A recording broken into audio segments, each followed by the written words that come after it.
I hate Acme. I'm doing business with Acme. Jason, I want to go with you. I can see why it's so much better, but it's just too painful to switch. Okay? First off, not my first rodeo, and I'm not saying that person's lying to you, but a lot of times when you start to hear things like that, hey, I really want to go with you, but it's too painful to switch. Jason, man, we are ready to go on this, just don't have the budget right now, right? When you start hearing things like that, like I love you, but that's somebody that might not, and I'm not saying all the time, but that's somebody that might not have the courage. That's the it's not you, it's me way of breaking up with somebody. They don't have the courage to be honest with you about, hey, it's the fact that you drive a, monster truck. I'm just not into monster trucks, okay? Sorry. They don't want to be honest with you. So they'll be like, man, I love it. I love the truck. Wish I could hang out with you, but I'm moving to Sitka, Alaska. So when they say something like, hey, I really hate where I'm at right now. I hate the software that I have right now. I totally see the benefit in moving to you guys, but it's just too painful to switch. Kind of those unskillful 3 things would be, oh, come on, you don't want to continue to suffer with that. Come on, it'll be great, right? Or the version of ours is better. Oh, switching is so easy, which both of those statements could be true.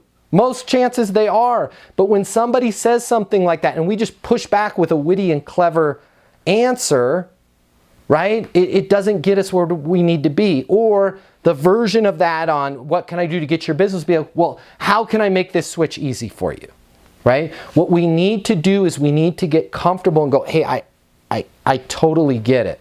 Right? Can you kind of, when you say it's too painful to switch, it sounds like, right? Put a label on it. It sounds like, it seems like you've switched software providers in the past and it didn't go very well. Yeah. Can you kind of walk me through a specific example of how that was happening? Okay? Because too painful to switch, I can't get my arms around that. But if I can give that person to give me a specific example, right? Now I can start to work with them. Well, here's one of the things that happened. Our current rep came in. They said the pricing was one thing. They didn't mention seats.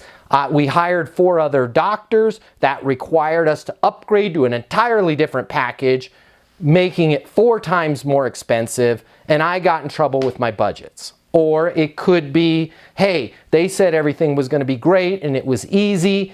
I signed up, didn't hear from them, right? It literally was almost like beep, boop, boop. You've reached a number that's been disconnected when I went and called my rep.